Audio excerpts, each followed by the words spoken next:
Covid और Covid से जुड़े हुए विशेष मुद्दों पर आज इस चर्चा में भाग लेने का मुझे सौभाग्य प्राप्त हुआ है। लेकिन दुर्भाग्य की बात है कि इस महत्वपूर्ण चर्चा में शामिल होने के लिए सरकार से जो प्राथमिकता दिखानी चाहिए थी वो दिखाई दे नहीं रही। अभी कोरम की घंटी बजानी पड़ी, तब जाके सत्ता पक्ष के सांसद इस विशेष चर्चा में भाग लेने के लिए आए हैं। इससे साफ साफ जाहिर होता है कि सरकार आज इस विषय को लेकर कितनी गंभीर है। भारत के 130 करोड़ आबादी के लिए कोविड सिर्फ एक महामारी या सिर्फ एक आंकड़ा नहीं है, ये आज हमारे जीवन का एक हिस्सा बन चुका है। भारत के हर नागरिक ने किसी न किसी प्रकार से कोविड को अपने जीवन में महसूस किया है, अनुभव किया है। और जब मैं उन पीड़ित परिवारों के बारे में सोचता हूं तो मुझे अत्यंत दुख होता है जब मैं बच्चों के बारे में सोचता हूं। वे बच्चे जिन्होंने आज कोविड महामारी के कारण अपने माता या पिता को खोया है या दोनों को खोया है। National commission for protection of child rights कहती है कि लगभग ऐसे 3620 बच्चे हैं जो आज देश में अनाथ हैं। लगभग 26,000 बच्चे ऐसे हैं जिन्होंने किसी एक माता या पिता को खोया है। कोई शब्द नहीं है जो इन बच्चों के गम को मिटा सके। मैं बस ईश्वर से प्रार्थना करता हूं कि वे इन बच्चे की संरक्षण करें और आने वाले समय को सामना करने की ताकत प्रदान करें। हम सभी को चिंता होती है जब हम अखबार में पढ़ते हैं कि खुद की घरों में लॉकडाउन के दौरान महिलाओं और बच्चों का शोषण हुआ है। आज क्या सरकार के पास वो ब्यौरा है? क्या ministry of women and child के पास वो ब्यौरा है कि उनके हेल्पलाइन पर कितने बेबस बच्चों ने फोन किया, कितने बेबस महिलाओं ने फोन किया, किस प्रकार की सहायता उनको दी गई? क्योंकि ये तो सार्वजनिक मामला है। सभी कहते हैं, सभी विशेषज्ञ ये कहते हैं कि शोषण बढ़ा है लॉकडाउन के कारण। लेकिन आपकी सरकार से आज हम मांग करते हैं कि आप स्पष्टीकरण दें कि कितने ऐसे परिवारों के आप पहुंच पाए हैं। आज लोग भूख और कुपोषण से तड़प रहे हैं। और ये मैं नहीं कह रहा, ये ग्लोबल हंगर इंडेक्स 2021 कहता है, जो दर्शाता है कि जहां भारत 116 देशों के तालिका में आज 106 नंबर पर 101 नंबर के स्थान पर है। आपके ही नेशनल फैमिली हेल्थ सर्वे, उसमें यह दर्शाया गया है कि आज बच्चों के बीच में अनीमिया बढ़ा है। आज एक्सट्रीम वेस्टिंग जो एक कुपोषण का एक फैक्टर है वो आज बढ़ा है। तो मुझे बहुत आश्चर्य हुआ कि जब सत्ता पक्ष के आदरणीय सदस्यगण ने कहा कि भूख नहीं है, कुपोषण नहीं है, लेकिन आपके ही सरकारी तथ्य इसके विपरीत है। मैं आज चाहूंगा कि आज ministry of health and women and child इसमें बताएं कि कुपोषण की वास्तविक स्थिति क्या है, अनीमिया की वास्तविक स्थिति क्या है। और शायद समाज के ऐसे भी कुछ वर्ग हैं जिनको हमने पूरी तरीके से नजरअंदाज कर दिया है। कितने दिव्यांग बच्चों को पिछले 1.5 साल में ऑनलाइन शिक्षा मिली, कितने दिव्यांग लोगों को पिछले 1.5 साल में वैक्सीन मिला, कितने दिव्यांग लोगों को पीडीएस का राशन मिला। क्या यह ब्यौरा आज इस सरकार इस चर्चा में दे पाएगी? क्या मिनिस्ट्री ऑफ कंज्यूमर अफेयर्स, क्या मिनिस्ट्री ऑफ सोशल अफेयर्स, क्या मिनिस्ट्री ऑफ फाइनेंस ये बता पाएगी कि हमारे दिव्यांग समाज को हमने किस प्रकार संरक्षण दी? मुझे सच में अफसोस महसूस होता है कि आज हम ये कोविड की चर्चा क्यों कर रहे हैं। कोविड की चर्चा लोकसभा में इसलिए कर रहे हैं क्योंकि हमने अपने अपने गांवों में कोविड महामारी की पीड़ा हमने खुद देखी है, अपने घरों में देखी है। आज भी 2 टीका लगने के बावजूद भी आपके ही समष्टि में, आपके ही क्षेत्र में लोगों की मृत्यु हो रही है। वो बूढ़े हो सकते हैं, वो जवान हो सकते हैं, लेकिन लोगों की मृत्यु आज भी हो रही है। ये सच्चाई है। लेकिन मुझे बहुत अफसोस होता है कि सरकार आज जिस समय लोगों के प्रति सहानुभूति दिखानी चाहिए, लोगों के इस दर्द के समय, इस दुख के समय उनके साथ शामिल होना चाहिए, आप एक विशेष व्यक्ति की छवि को बचाने में लगे हुए हैं। आप अपनी ही छवि और अपनी ही पीठ को थपथपाने में लगे हैं। क्या आप भूल गए दूसरी महामारी में जब दूसरा लहर आया तो क्या स्थिति थी? क्या आप भूल गए कि आज भी हमारे दादा दादी आज घर से बाहर नहीं निकलते, उनको डर लगता है? क्या आप भूल गए हैं कि आज भी हमारे बच्चों को हम स्कूल नहीं भेजते क्योंकि हमको डर लगता है कि उनको कोविड हो जाएगा? आज डर और तनाव का माहौल है। लेकिन आप जिस प्रकार से छाती फैलाकर हंस हंस के प्रधानमंत्री मोदी जी का जय जय गान कर रहे हैं, यह गलत है। इस रास्ते पे मत जाइए, क्योंकि जब प्रजा आपसे सुनेगी, जब प्रजा आपसे सुनेगी तो प्रजा को लगेगा, लोगों को लगेगा कि हां कोविड चला गया। फिर प्रजा को लगेगा कि क्यों हमको कोविड का दूसरा टीका लगाए। मोदी जी ने कहा, सत्ता पक्ष ने कहा कि कोविड पे जीत हमने हासिल कर ली, तो क्यों हम मास्क पहने, तो क्यों हम दो दूसरा टीका लगाएं। तो लोगों के बीच में ये गलत आप मैसेज दे रहे हैं कि आज कोविड के लेके सतर्क मत हो। दुनिया ये गवाह है, इजराइल और अमेरिका में जहां पे 80% लोगों को 2 डोज मिल चुका है, वहां पर भी तीसरी लहर का संकट है। आज ओमाइक्रॉन वहीं से आ रहा है। लेकिन आज आप भारत के आवाम को क्या संदेश दे रहे हैं? कोई डरने की बात नहीं, कोई कोविड से डरने की बात नहीं, आप आइए, आप निर्वाचन में आइए, आप ऐसे करिए। आप भारत को सतर्क करने के लिए कहिए। प्रधानमंत्री जी ने कहा है, लेकिन आपके सत्ता पक्ष के जो सदस्य, उनके भाषण में मैंने चेतावनी की, मैंने बातें नहीं सुनी। तो मैं आपसे ही आदर करता हूं कि प्रधानमंत्री मोदी जी ने जिस प्रकार से सतर्कता के लिए सबको आह्वान किया है, आप भी अपने भाषण में वो सतर्कता आप लोगों से गुजारिश करिए। आज मुझे याद आता है कि 2021 के प्रारंभ में, जनवरी में डावोस में जाकर प्रधानमंत्री जी ने कहा कि भारत ने कोविड पर विजय हासिल कर ली। क्या डावोस में वर्चुअल समिट में जब हुआ था तब उन्होंने कहा था? क्या आप भूल गए? जनवरी 2021 में हमारे प्रधानमंत्री ने दुनिया के सामने बोल दिया कि भारत ने विजय हासिल की, और उसके बाद क्या नतीजा हुआ, क्या वास्तविकता है, हम सबको पता है। आप लोगों को क्रोनोलॉजी शब्द से बहुत लगाव है, तो क्रोनोलॉजी थोड़ा मैं भी आपको याद दिलाना चाहता हूं। 2020 के फरवरी माह में 12 तारीख को हमारे नेता राहुल गांधी जी ने कहा था कि कोविड को लेकर सरकार सतर्क रहे।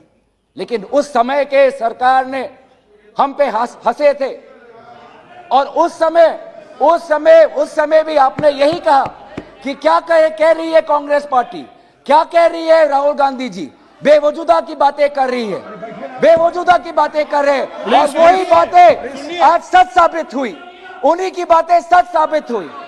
मैं क्रोनोलॉजी पे आता हूं, जब 2020 के सितंबर में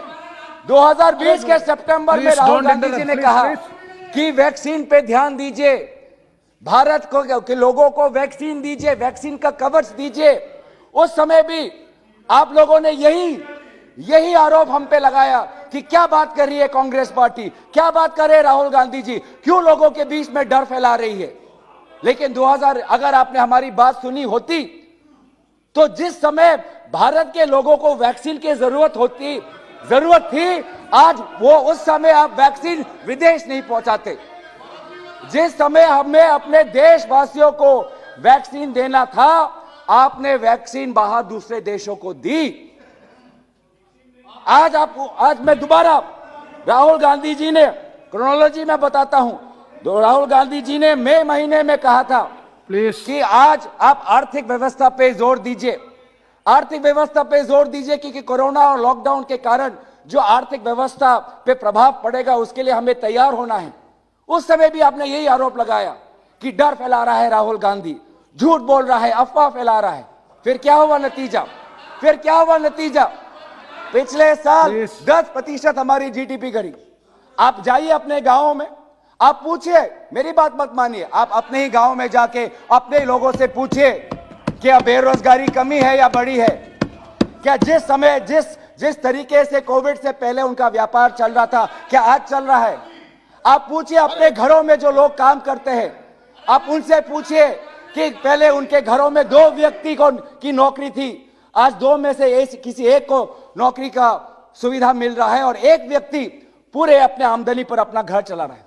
आप शायद इन बातों को नजरअंदाज करें, पर मुझे विश्वास है कि जो आज की वास्तविक हालात है, वो उस हालात को मैं आपके सामने प्रकाशित कर रहा हूं। आप चाहे मेरे पर जितना मेरे पर चिल्ला ले, आपके पास संख्या है, आप 300 है, लेकिन भारत के 130 करोड़ आबादी की जो सच्चाई है उसको आप परे नहीं कर सकते, उसको आप नजरअंदाज नहीं कर सकते। ये लोग, इन लोगों ने आपको चुना है, इन लोगों को आपसे अपेक्षा है कि जब महामारी आएगी और हम सरकारी अस्पताल में जाएंगे तो कोई हमारा ख्याल रखेगा। प्रधानमंत्री मोदी जी ने हमसे ताली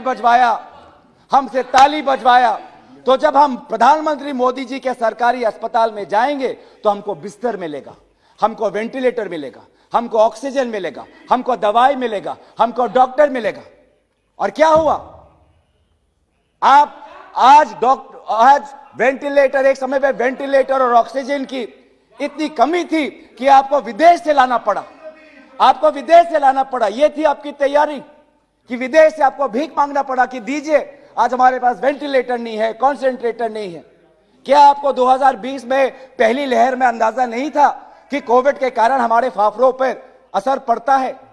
2020 में ही आपको ऑक्सीजन और वेंटिलेटर और बिस्तर की आपको पर्याप्त इंपोर्ट नहीं करनी चाहिए थी कि 2021 में आप इतने देरी आपको हुई? आज इसीलिए बेबस महसूस कर रहा है। लोग पूछ रहा है कि कहां है मेरी सरकार? मैं गया सरकारी अस्पताल में, मुझे भेजा वहां। मैं अस्पताल के अंदर मैं घुस भी नहीं पाया, ना एम्बुलेंस थी, मेरे हाथ में मेरे पिता का लाश है, पर उसको मैं बिस्तर तक मैं नहीं लेटा पाया। कोई नहीं भूला मां गंगा के गोद में वो लाशें जो बह रही थी। कोई नहीं भूला जो गंगा नदी के तट पे जो सुलगती हुई जो सारे वो चिंगारी थी, हमारे ही चिताएं थे। हमारे ही युवा कांग्रेस ने ऐसे 500 व्यक्ति जिनकी कोविड के कारण मृत्यु हुई थी, उनको जल विसर्जन, उनके अस्थियों को जल विसर्जन कराया।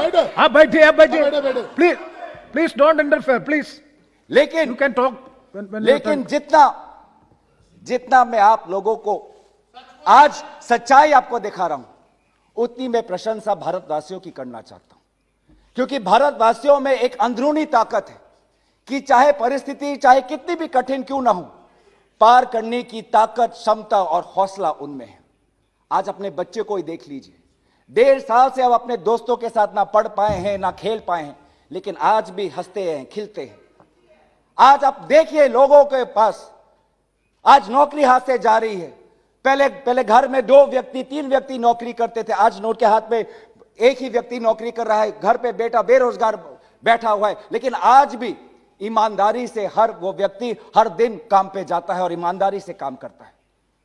और इस समय पर सरकार इतनी क्रूर हो सकती है, मैंने कभी नहीं समझा कि जहां पे बेरोजगारी, जहां पे कोविड की महामारी, आपने क्या थोपा? एलपीजी गैस की दाम में बढ़ोतरी। आपने क्या थोपा? पेट्रोल और डीजल के दाम में बढ़ोतरी। आपने क्या थोपा? केरोसिन के दाम में बढ़ोतरी। क्या यह समय था? क्या यह समय था कि आप गरीब से आप पैसा ले? क्या यह समय था कि आप गरीब से आप पैसा लेकर और फिर यह तर्क दे कि हमने वैक्सीन दिया? अरे अगर आपके पास पैसों की इतनी अभाव थी तो बड़े बड़े कंपनी के मालिक से लो, जिनको आपने कॉर्पोरेट टैक्स में कितने प्रतिशत उनको माफ कर दिया। अगर सरकार के पास पैसे नहीं थे तो वह बड़े बड़े अरबपतियों से लेते, जिसका कर्जा आपने पब्लिक सेक्टर बैंक में आपने माफ किया। लेकिन पैसा आपने किससे लिया? पैसा लिया अपने किसान से, श्रमिक से, बेरोजगार और परिवारों से। पेट्रोल और डीजल के पैसे पे आपने बढ़ोतरी कर आपने अपनी जो कोविड की वैक्सीन है वो ये तर्क दिया कि हमने कोविड की वैक्सीन खरीदी। आज ये है स्थिति। आज सचमुच मुझे आश्चर्य होता है कि आज वेंटिलेटर को लेकर आज काला बाजार चल रहा है। वेंटिलेटर को लेके आज पीएम केयर्स को फंड को वेंटिलेटर्स को लेकर हमारे शिवसेना के आदरणीय सदस्य ने कहा ही है। गुजरात में हमने देखा है कि वेंटिलेटर्स को लेकर कैसे लोगों के बीच में आज एक तनाव है, एक शंका है। क्या करेंगे आप? क्या करेंगे आप उन लोगों पर? क्या कानूनी व्यवस्था लेंगे उन लोगों पर जिन्होंने वेंटिलेटर्स को लेकर, दवाई को लेकर उन्होंने घोटाला किया है? कहां है आपकी निष्ठुर, आपकी व्यवहार? मैं मांग करता हूं, आप बताइए, आज आप बताइए कि आप गरीब से आप पैसा लेते हैं, लेकिन सेंट्रल विस्ता में आपके पास पैसे खर्च करने के लिए पैसे हैं, उसके लिए पैसे हैं, लेकिन गरीब को जो आज आर्थिक मदद मांग रहा है आपसे, गरीब आपसे कह रहा है कि सरकार मेरी बात सुनो, आज मेरे घर में बेरोजगारी बढ़ी है, मेरे पिता जो नौकरी करते थे आज उनकी वो चले गए, वो गुजर गए हैं, मेरा बेटा जो नौकरी करता है वो गुजर गया है, आपने मेरे पे पेट्रोल और एलपीजी गैस के दाम बढ़ा दिए हैं, मैं तब भी झेल रहा हूं, जूझ रहा हूं, जी रहा हूं, संभाल रहा हूं अपने घर को, अपने जिंदगी को, लेकिन थोड़ी तो मदद करो, थोड़ी तो मदद करो। लाखों के रुपए मैंने खर्च किए अस्पताल के बिल में, पैसे नहीं है चिता में आग लगाने के लिए, थोड़ी तो मदद करो। यही तो मांग हमारे दल के नेता राहुल गांधी जी कह रहे हैं कि जिन परिवारों में कोविड के कारण किसी की मृत्यु हुई, क्या सरकार उनके पास देने के लिए क्या 4 लाख भी नहीं है आपके पास? क्या 4 लाख भी आप दे नहीं सकते? Yes. और यह घोषणा किसकी थी? यह घोषणा आपकी थी। आपने ही पहले कहा था कि नेशनल डिजास्टर मैनेजमेंट एक्ट के तहत हम लोगों को आर्थिक हम मदद करेंगे, और 4 लाख का आंकड़ा आपने ही लाया, और फिर आपने देखा कि क्यों कि ये किसी तरीके से आपके जो आर्थिक आपके जो कैलकुलेशन है उसमें नहीं फिट होते, तो आपने उसको घटाकर 50,000 कर दिया। अरे आपके पास पैसे की इतनी कमी है तो कॉर्पोरेट पे टैक्स बढ़ाइए, गरीब पे क्यों टैक्स लगा रहे हैं आप? पेट्रोल का टैक्स, डीजल का टैक्स, जीएसटी का टैक्स, यही मांग है। क्या ये मांग जायज नहीं? क्या ये मांग जायज नहीं कि बेरोजगारी और मूल्य वृद्धि, इन्फ्लेशन के दौरान, कोविड के महामारी के दौरान चिकित्सा जिसमें नहीं मिल रही, आज लोग आपके हाथ फैलाकर, झोला फैलाकर आपसे मदद मांग रहे हैं, और इन्हीं लोगों को नेतृत्व और इन्हीं लोगों के मांग आज राहुल गांधी जी आपके समक्ष रख रहे हैं। क्या गलत किया हमने? क्या इस पे भी हम पे आरोप लगाएंगे आप? क्या इस पे भी हमने कुछ गलत किया है? आज सरकार हमें स्पष्ट रूप से बताए कि वास्तविक सच्चाई क्या है। डरिए मत, लेकिन यह तो बताए कि कोविड के कारण आज कितने लोगों की मृत्यु हुई है, क्योंकि अस्पताल में दिखाया जाता है कि कोविड के कारण मृत्यु हुई है, डेथ सर्टिफिकेट में लिखा होता है, और लेकिन जब वहां पे शमशान में जाते हैं तब तो बदल दिया जाता है। आज आपके ही नेशनल फैमिली हेल्थ सर्वे के पोर्टल, और मंत्री महोदय यहां पे है, आपके ही नेशनल फैमिली हेल्थ पोर्टल में HMIS का जो सिस्टम है उसमें 2021 के महीने में, 2021 के मई महीने का आप निकाल लीजिए आंकड़ा, और 2021 के मई महीने में जो लोगों की मृत्यु की तादाद की जो संख्या आपके पोर्टल पे है वो पिछले साल के मई महीने से 3 लाख ज्यादा है। 3 लाख ज्यादा है। यह प्रमाण करता है कि आज भारत सरकार कोविड की जो के कारण जो वास्तविक मृत्यु की आंकड़ा है वो हमको नहीं पता चल रहा। ये सब लोग कह रहे हैं कि आप क्यों एक डाटा ऑडिट करिए, लोगों को सच्चाई पता होनी चाहिए, लोगों को यह शांति मिलनी चाहिए कि हां मुझे पता है कि मेरे परिवार में किसी एक सदस्य का कोविड के कारण मृत्यु हुई है, लेकिन यह सच्चाई की शांति भी आप नहीं देना चाहते। आपने अपने HMIS पोर्टल में लिखा है कि नहीं, कोविड के कारण मृत्यु नहीं हुई है, बुखार के कारण हुई है, सर्दी के कारण हुई है, अनजाने की कोई विषय है, अनजाना कोई कारण है, उसके कारण है हुई है मृत्यु। क्या सच जानने की भी आज अधिकार क्या भारत के आवाम के पास नहीं है? सच्चाई तो मांग करी है आपसे।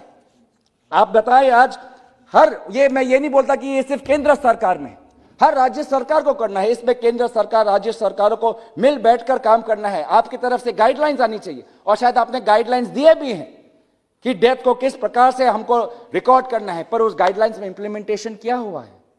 हमारे पास हमने देखा है कि 2020 में मदुराई में एक स्टडी हुआ था, मदुराई शहर में एक स्टडी हुआ था 2020 में, उसमें दिखाई दिया गया है कि वास्तविक में जितने लोगों की मृत्यु हुई है उसमें से सिर्फ 11% को कोविड के कारण ये बताया गया है, जबकि संख्या और बड़ी होनी चाहिए। यही तो आप लोगों की जवाबदेही है। इसलिए तो हम सदन में आते हैं, ये टोका टोकी करने के लिए नहीं, ये जानकारी, ये सच्चाई लोगों के सामने लाने के लिए हम पार्लियामेंट में आते हैं। और आपने क्या किया कि पहले दिन आके ही आपने बिल ऐसे निकाले लोकसभा में जिस पे चर्चा नहीं हुई, और राज्यसभा में 12 लोगों का आपने निलंबन कर दिया। क्या आप नहीं चाहते कि चर्चा हो? आप तनाव का एक माहौल पैदा कर रहे हैं पार्लियामेंट में। हम चर्चा के पक्ष में हैं। हम चाहते हैं कि आपने जो अच्छा काम किया है उसकी आप वाह लें, और जो आपने काम नहीं कर पाए उसका भी श्रेय लें। लेकिन अफसोस की बात है कि जब विफलता की बात आती है तो इल्जाम लगता है विपक्षी दलों पे, जब विफलता की बात आती है तो इल्जाम लगता है राज्य सरकारों पे, पर जब श्रेय लेने का समय आता है तो श्रेय जाता है सिर्फ एक व्यक्ति को। यह कैसा नेतृत्व हुआ? नेतृत्व का मतलब कि सफलता भी उनकी और विफलता भी उनकी। यह नेतृत्व का नहीं स्वीकृति है कि विफलता आपकी और सारी सफलता मेरी। यह नेतृत्व का चरित्र नहीं है। आज मैं आपसे मांग करता हूं कि आज आप हमें स्पष्ट करिए कि आने वाले समय में क्या होने वाला है। आपने प्राइवेट सेक्टर, निजी सेक्टर को 25% वैक्सीन लेने का आपने अधिकार दिया। कितना वैक्सीन उन्होंने लोगों के बीच में दिया? क्या यह ब्यौरा है आपके पास? आज वैक्सीनेशन को भी आपने आउटसोर्स और प्राइवेटाइज कर दिया। आप बताइए कि प्राइवेट सेक्टर में जो 25% वैक्सीन उनके पास है, कितने यूटिलाइज हुए हैं, कितने अंडर यूटिलाइज हुए? क्योंकि हमको जानने में आया है कि आज प्राइवेट सेक्टर के पास, प्राइवेट अस्पतालों के पास वैक्सीन तो है, लेकिन लोगों के बीच में जिस प्रकार से डिस्ट्रीब्यूट करना था वो नहीं कर पाए। आज आपसे हम जानना चाहते हैं कि बूस्टर डोज पे आपकी क्या स्थिति? बहुत से हमारे वृद्ध, हमारे दादा दादी, नाना नानी हैं जिन्होंने 2 डोज ले लिए हैं, पर उनको और हम अधिक संरक्षण देना चाहते हैं, उसको हम बूस्टर डोज देना चाहते हैं। कहां है आपकी बूस्टर डोज पे पॉलिसी? आज विभिन्न देशों में 18 से आयु से कम वर्ष के बच्चों को वैक्सीन मिल रहा है। हमारे बच्चों को कब वैक्सीन मिलेगा? आज अपने जनसंख्या को लेकर आप बड़ी बड़ी बातें तो करते हैं, लेकिन सर ये वैक्सीन सिर्फ 18 वर्ष और से ऊपर के लोगों को मिला है। 18 वर्ष के कम के लोगों को क्या हुआ? कब मिलेगा उनको वैक्सीन? ये हम जानना चाहते हैं। हम जानना चाहते हैं कि आप कोविशील्ड के बीच में जो ये 3 महीने का गैप है, इसको आप क्यों नहीं कम करते? जब थर्ड वेव आ सकता है, जब नया वेरिएंट आ सकता है, आज ओमाइक्रॉन है, कल कोई और होगा, तो क्यों आप लोगों को डबल डोज के लिए जल्द से जल्द को डबल डोज मिले, उनके जो बीच में कोविशील्ड की जो वैक्सीनेशन गैप है उसको क्यों नहीं कम करते? क्योंकि दूसरे देश में तो 2 महीने का है, लेकिन भारत में 3 महीने का, जिससे कि क्या होता है कि जो वैक्सीन की सुरक्षा कवच लोगों को मिलनी चाहिए उनको जल्द से जल्द नहीं मिलती। और वैक्सीन को लेके मैं अच्छा लगता है, मुझे भी अच्छा लगता है कि जब मैं कोविन का पोर्टल देखता हूं कि आज 17 तारीख, आज 17 सितंबर को प्रधानमंत्री जी के जन्मदिन पर 2.5 करोड़ लोगों को टीकाकरण लगता है। मुझे भी अच्छा लगता है कि चाहे जितने और लोगों को टीकाकरण मिले उससे वो और सुरक्षित होंगे, तो इससे हम भी सुरक्षित महसूस करते हैं।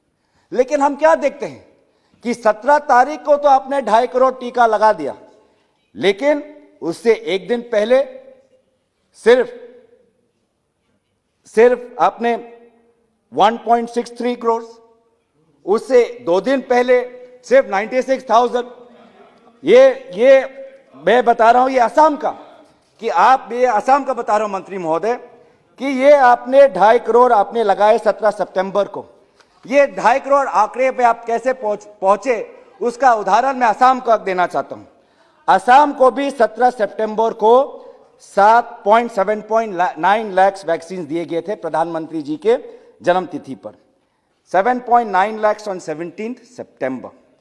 But one day before that, it was 1.63 lakhs. 2 days before that, it was 96,000 only. And 4 days before that, it was 2 lakhs. So leading up to the Prime Minister's birthday, vaccine level is at this. 2 days before Pradhan Mantri's birthday, vaccine level drops. And then on the day of Pradhan Mantri's birthday, it jumps. And on the day after, it falls. How is that possible? How is that possible? It should continue. It should continue at that same level. आप देखिए, आप मुझे 18, 19, 20, 21 सितंबर का मुझे ब्यौरा दीजिए, आप मुझे अक्टूबर महीने का ब्यौरा दीजिए और मेरे नवंबर का ब्यौरा दीजिए कि अगर आपने एक प्रकार का ऐसा एक जन जागरण आपने पैदा कर दिया कि एक दिन में 2.5 करोड़ लोगों को आपने वैक्सीन दी, बधाई उस बात को, लेकिन वो 2.5 करोड़ आपने अगले हफ्ते, अगले 2 महीने तक क्यों नहीं रख पाए? क्यों दोबारा बार बार कभी 30,000 कभी 50,000? मैं आसाम की बात कर रहा हूं, ऐसे ऐसे बात हो रही है, ये अप एंड डाउन क्यों हो रहा है? तो इसीलिए हम चाहते हैं कि ये जो काम आप कर रहे हैं इसको आप सादगी से करिए, इसको आप ईमानदारी से करिए। हम कोविड योद्धा के हिसाब से सबको नमन करते हैं, सबके प्रति हम आभार व्यक्त करते हैं, उन डॉक्टरों के प्रति, उन नर्स के प्रति और विशेष रूप से उन आशा कर्मी के प्रति। वो आशा कर्मी आज उनके पास घर का पैसा नहीं है, लेकिन वो साइकिल चला के खुद या चल चल के घर घर में जाके आज वो वैक्सीन की टीका लगा रही है। गौरव जी, वैक्सीन का टीका 2 मिनट्स ओके, वैक्सीन का टीका लगा रही है, लेकिन आज क्या उनको जो उनका वेतन है मिल रहा है? 2 महीने से कुछ कुछ लोग अपने वेतन के लिए तड़प रहे हैं। शाहजहांपुर में जब उत्तर प्रदेश के पास मुख्यमंत्री के रैली में जब आशा कर्मी जाते हैं तो पुलिस के लोग उन पे लाठी बरसाते हैं। यह कैसा कोविड योद्धा का सम्मान हुआ? आपने दर्जा तो दिया, लेकिन जो आपको सहायता करनी चाहिए थी, आर्थिक सहायता करनी चाहिए थी आशा कर्मियों की, उन महिलाओं की, आपने नहीं की। उन आशा कर्मियों के कारण ही इतिहास में जब यूपीए की सरकार थी, हमने पोलियो को खत्म किया था। वो घर घर में जाए थे। तब उस समय में हमने प्रधानमंत्री मनमोहन सिंह जी का फोटो हमने सब टीका पे नहीं लगाया था, हमने बस अपना काम किया था। हमारा कर्तव्य है कि हम घर घर में जाएं, जन जागरण पैदा करें, विभिन्न संगठनों की सहायता लें, डीजी सेक्टर, एनजीओ सेक्टर, और तब जाके हमने पोलियो को हमने खत्म किया। आपको क्या है? आपको प्रचार से है। हर वैक्सीन पे आपको प्रधानमंत्री मोदी जी का आपको फोटो लगाना है। किसी देश में ऐसा नहीं है कि वैक्सीन के सर्टिफिकेट में कि प्रधानमंत्री का फोटो। आज इसीलिए आज हमने इस कोविड से हमने क्या सीखा है? इस कोविड से हमने सीखा है कि आज हमको अपनी अर्थव्यवस्था पे जोर देना है, क्योंकि ये वास्तविक सच्चाई है कि पिछले 1.5 साल में, अभी जो आप जीएसटी की बात कर रहे हैं, जीएसटी बड़ा है 1 लाख करोड़, पर आप ये बताइए कि भारत में 80% इनफॉर्मल सेक्टर में है। वो आज इनफॉर्मल सेक्टर की आप खुद अपने कॉन्स्टिट्यूएंसी में जाके पूछे कि उन इनफॉर्मल सेक्टर का क्या हाल है। आज एक ऐसी रिकवरी हुई है, ऐसी एक आर्थिक रिकवरी हुई है जहां पे अमीर और अमीर हो गया है और गरीब हो गया है। इस अंतर को हमको खत्म करना है, इस अंतर को हमको कम करना है। धर्म जरूरी है, लेकिन धर्म के साथ साथ हमको इंसानियत दिखानी है। आज इस महामारी के समय हमको एकजुट होना है। देशवासियों की सेवा में हम सब जो है, हम आपके साथ हैं। जहां जहां हमारी राजनीतिक सरकार है वो आपके साथ है, जहां जहां हमारे सरकार नहीं है हमारे दल आपके साथ है। हमारे युवा लोगों ने, युवा कांग्रेस ने दिल्ली में, जहां पे हमारी सरकार नहीं है, जगह जगह घरों घरों में जाके उन्होंने लोगों की मदद की है। और ये आप माने ना माने, लेकिन सब मानते हैं। इसीलिए मैं चाहता हूं कि आप जो आज की तारीख में जो हमको क्या सीखना चाहिए कि आज भी हमारे अस्पतालों में जो प्राइमरी हेल्थ सेंटर है, पर्याप्त डॉक्टर नहीं है, बिस्तर नहीं, ऑक्सीजन, बड़े बड़े सिलेंडर्स नहीं है, उसको हमको अपने हेल्थ सेक्टर में इंप्रूव करना है। हमको क्या सिखाई मिली है कि आज बहुत से बच्चे स्कूल से ड्रॉप आउट हुए हैं। आज वो धीरे धीरे स्कूल में जा रहे हैं, लेकिन पिछले 1.5 वर्ष से वो स्कूल ढंग से नहीं कर पाए क्योंकि उनके घर में स्मार्टफोन था ही नहीं। तो ये जो वो उनके परवरिश में जो खामियां हुई है, जो कमी उत्पन्न हुआ है, उस कमी को हम कैसे पूरा करें। हमको आज कोशिश करना है कि आज जो आर्थिक आज जो हम दबाव हम अपने गरीब पे डाल रहे हैं, उस दबाव को कम करें। पेट्रोल का प्राइस कम करें, डीजल का प्राइस कम करें, एलपीजी का प्राइस कम करें, सब्जियों और विभिन्न खाद्य के पदार्थों का प्राइस हम कम करें। आज उनकी मदद की, भारत के लोगों की मदद की समय आ चुका है। समय आ चुका है कि भारत के लोगों की हम सच्चाई देखें, कितने लोगों की वास्तविक आज कोविड के कारण मृत्यु हुई है। समय आ चुका है कि आज भारत के लोगों को हम वो 4 लाख का एक आर्थिक हम सहायता उनको आगे दें। सभापति महोदय, आप प्रचार करिए, सरकार से मैं कभी नहीं कहता कि आप प्रचार ना करें, लेकिन प्रचार सच के बूते पे होना चाहिए, झूठ के बलबूते पे नहीं। इन्हीं मैं शब्दों के साथ मैं अपनी बातें रखता हूं। धन्यवाद।